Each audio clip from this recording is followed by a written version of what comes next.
Welcome everybody to our second chapter in Unit 5, Chapter 11. We are going to discuss display modes. And I believe I said Chapter 7 was one of my favorites. I also really like Chapter 11. And that's because they're really easy concepts to understand. So I think you're going to like this one as well. So display modes. Display modes are the information that the ultrasound machine puts out for us to interpret. And the ultrasound information that's coming back into the transducer and being processed by the machine can be displayed in different ways. And so when we're talking about the display modes, I want you to pay attention to how the information is displayed. What axis are we talking about, and what information is displayed on that axis? And of course, we're going to go over each one individually. Each mode that we talk about has its own usefulness, it has its own perks, and just remember that there are multiple ways to display the ultrasound information. So the first one that we're going to talk about is A mode. You need to know that A mode stands for amplitude mode. And what happens in A mode is that a sound beam is sent into the anatomy or into the body. And what happens is kind of like little cursor, this little dot, as it interacts with different strengths of reflectors. Remember, amplitude is like a bigness of the wave. As it interacts with different strengths of reflectors, that little dot is going to bounce up really high for strong reflectors, less high for medium reflectors, stay very low for low reflectors, or not move at all for no reflectors. So let's go to the whiteboard just so I can kind of show you again. Let's say we have a very strong reflector here. And then we have, here, let's write this on here. We're going to have a strong. And then we have a medium reflector. And then we have a very weak reflector, and then we have an area of no reflection, and then let's say we have another strong reflector at the end. All right, so our transducer is here, and our sound beam is going to come out of it and interact with these reflectors. And so what we see with A mode then is that this little dot will be waiting to display the information. And so the sound is going to come down, and it's going to interact with this strong reflector. Okay, that strong reflection is sent back. Remember, some is transmitted through because that's how ultrasound works. And this little dot is going to go whoo, way up high because that was a strong reflector. Then the sound is going to interact with our medium reflector and bounce back. And our little dot's waiting, and it's going to go up. Again, not quite as high because it's not as strong of a reflector. Sound keeps traveling through, interacts with the weak one, sends that information back. Our reflector goes up. Again, not as strong because it's a weaker reflection. Sound is going to keep going through this area of no reflection because there's nothing to send any information back. Maybe it's a liquid filled something or other. Nothing there to send a reflection back. So our dot stays still. Lastly, it'll interact with that last strong reflector, send that information back, and then our dot will spike again. So what we get are recordings of how strong the amplitude is as it interacts with each reflection. So this is an amplitude recording of how strong that reflector is.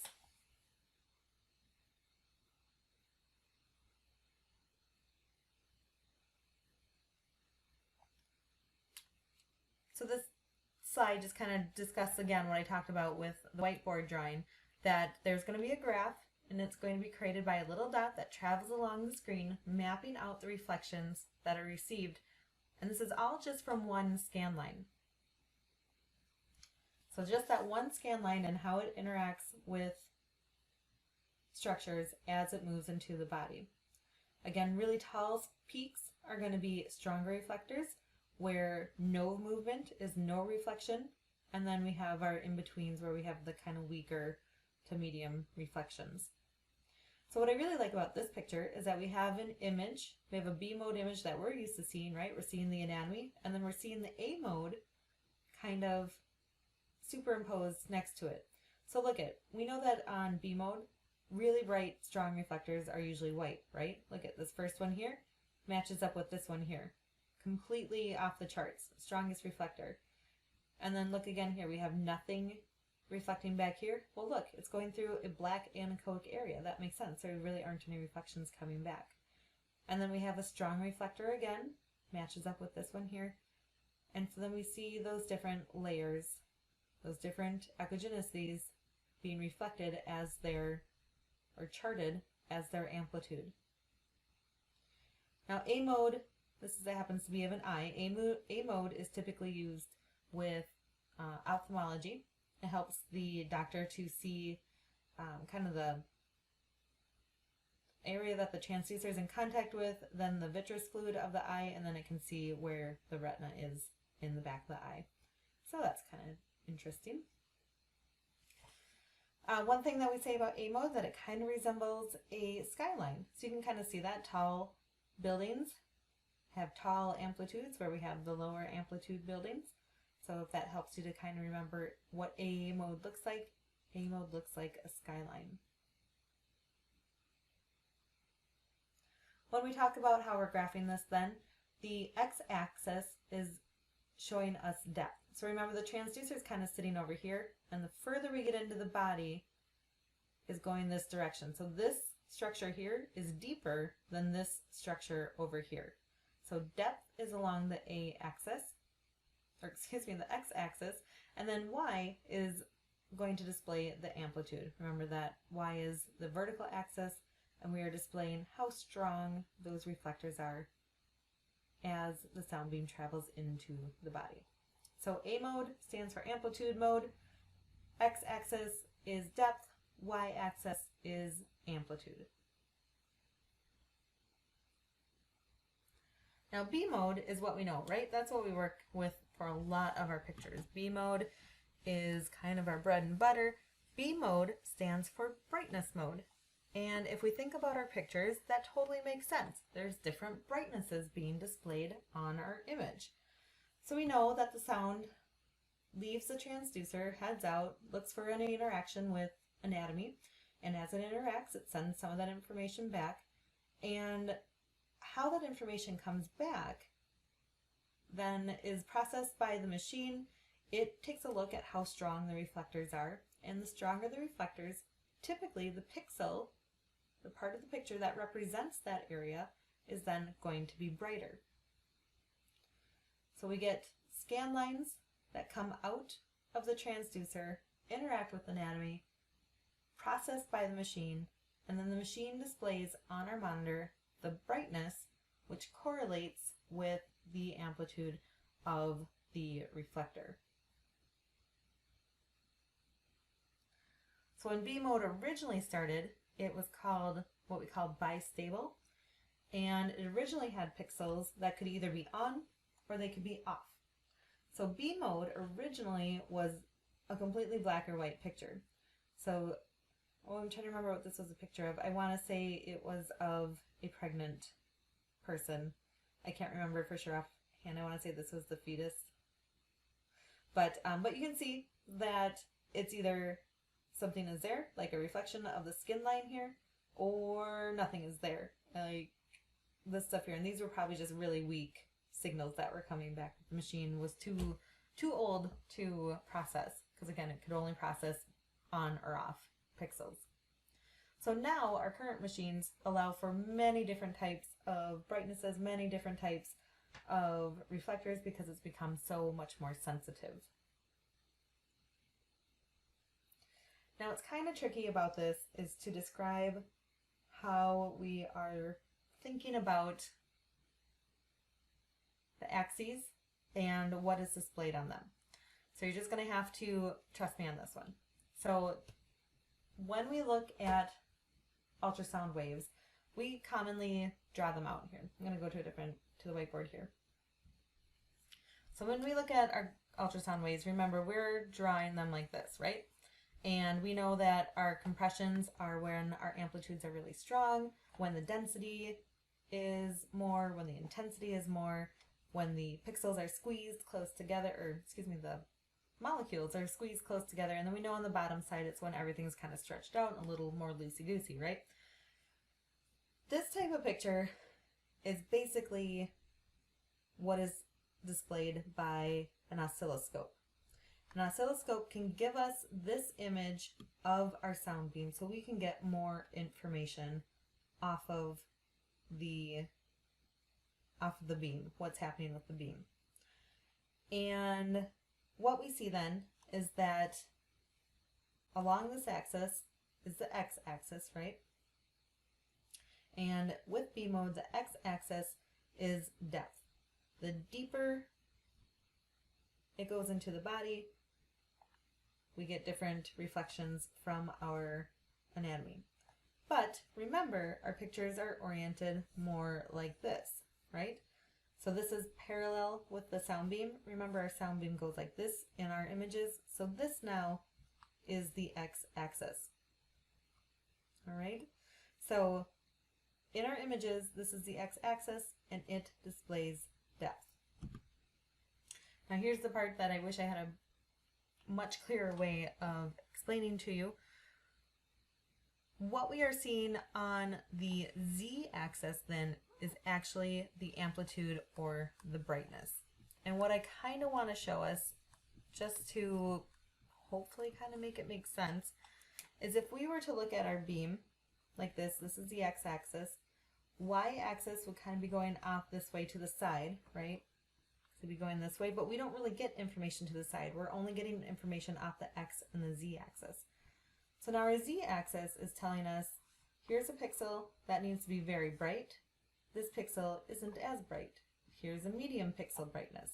So we are seeing z-axis telling us brightness. So if our pixels on our machine could come straight at us with their graph of brightness, then that would be the z-axis. But they can't.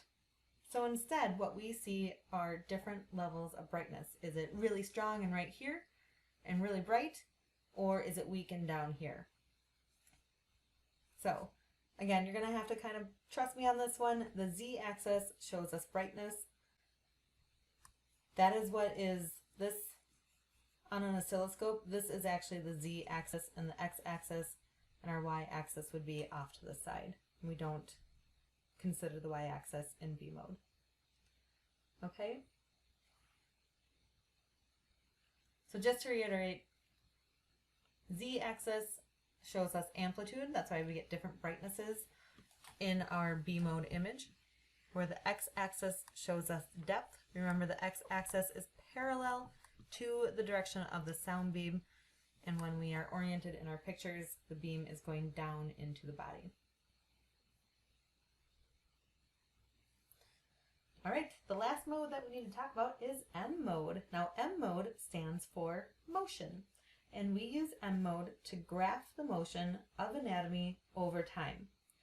And there are a handful of applications for M mode, but it is extremely helpful, extremely useful for cardiac applications. So echo sonographers are going to use M mode a lot. They're going to get lots of measurements and imaging information from M mode, where general sonographers don't use it quite as often, maybe to evaluate the fetal heart. There's also the capability of looking at lungs with M mode, which might be more of a point of care ultrasound type thing that emergency doctors learn how to use. But anything that moves in the body can essentially be evaluated with M mode. And it's almost preferable that we do it with M mode because we get almost real life information. So when M mode is turned on our machine, what it does, it sends out one line of ultrasound, so one scan line, and it's going to map the motion that occurs in that line.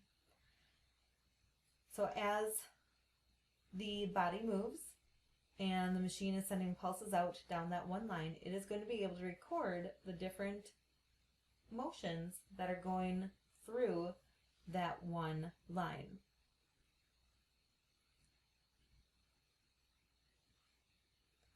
So here is an example of our M mode. You may have seen this before. It's all those squiggly lines that we get. And typically how we use M mode, we have B mode on, and we find the area that we're interested in looking at in motion.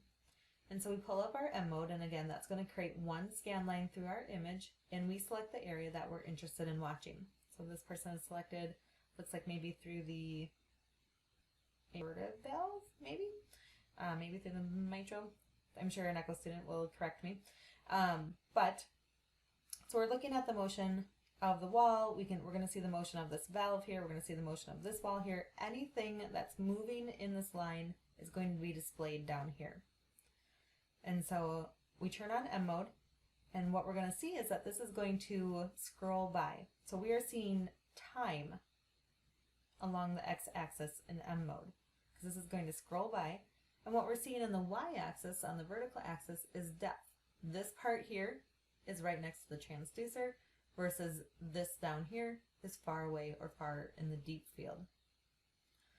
When a pattern creates a squiggly line, that means that something is moving in that area.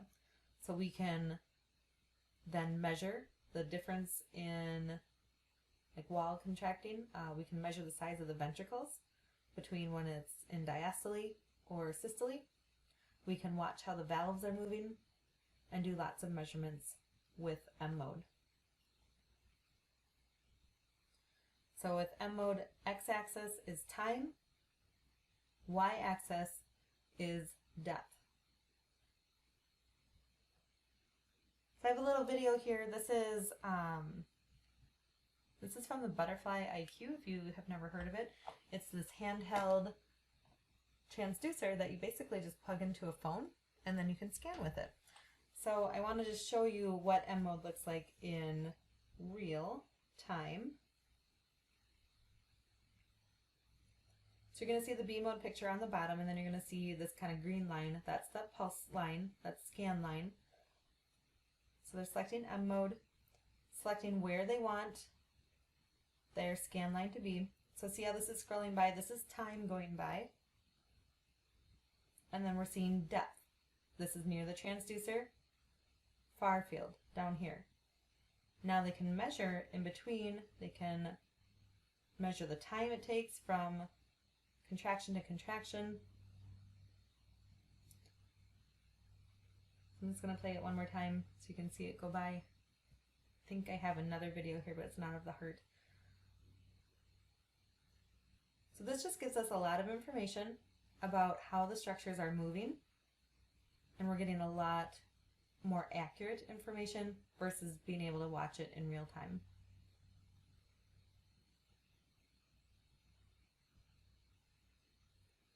So this next video I have is also M mode, but this time it is going to be on the lungs. So it'll take a second for them to set up. But again, you're going to see the B mode picture, and then they're going to select where they want to get their M mode information back from. Remember, it's only one scan line. So they're actually looking at the lungs here. We can see lung tissue down here. Here's that M mode scan line. They're going to select which scan line they want. And then we're going to see the M mode. Remember, this is time going by and depth, near field, far field. Things that are creating squiggly lines are moving, where straight lines are not moving. So actually I just want to bring this back a second, just for the fun of it. So we're talking about lungs here. Let's see if I can scroll this forward. So this is the lung tissue down here. This is the skin line and some of the chest wall. So we don't expect the chest wall to really move that much, but we can see the lung moving. So we're getting squiggly lines because that's moving. Anything that's moving should be squiggly. We're getting flat lines where we're having structures that don't move. So this is a normal lung because the lung is sliding. The next picture here, this is called pneumothorax. That means that the lung is not moving. And so we can see there's just a bunch of straight lines going through. All right, so M mode, x-axis tells us time, y-axis tells us depth. Anything that's moving will show up as kind of a squiggly line. Anything that is not moving is shown as a flat line. All right, and this last video is another instructor from University of Twente. Found this on YouTube. Just kind of recapping everything that we talked about in this lecture, because I think it is a good idea for you guys to use YouTube. There's multiple people that have presented ultrasound physics material on YouTube, and find somebody that you like, find somebody that you don't like, I don't know. Find somebody that maybe speaks it in a language that helps you, or maybe just hearing it again in a different way is really what you need. You know, I've been teaching this for a while now, but I have to explain it the way that I understand it. Otherwise, I can't explain it to you. And the way I understand it might not be your best way. So I do really encourage you to look on the internet for more information. Look for, when you start studying for your boards, I really encourage you to get other material so you hear different words than what Edelman uses. And I think just the more information you can get, the more ways you can hear it, the more ways you can study it, the more it's going to sink in and it's going to be understood versus memorized. So let's take a look at what this gentleman has to tell us.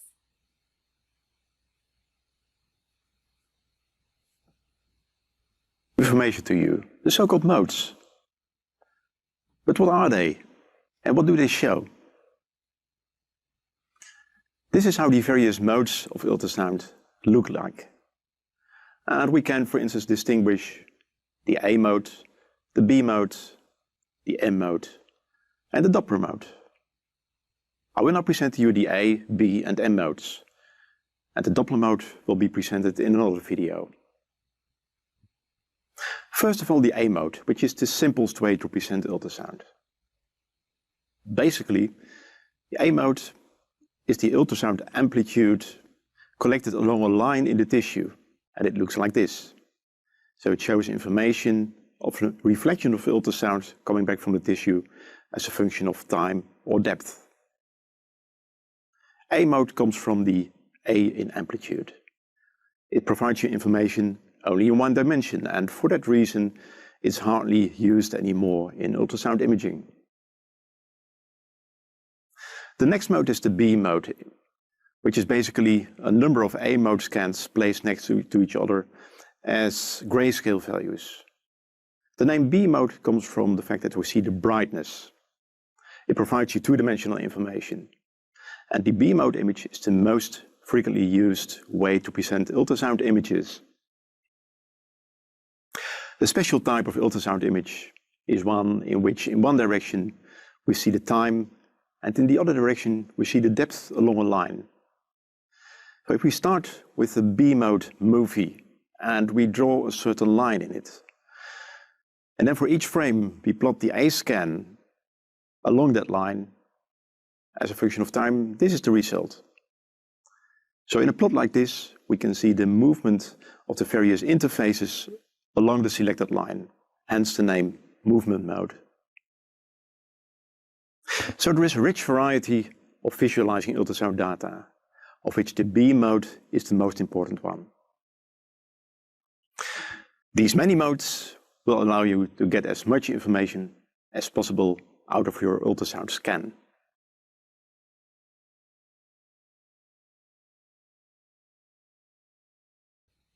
Alright, so just a nice little recap of everything that we've talked about. I apologize if that volume was super loud right when it started.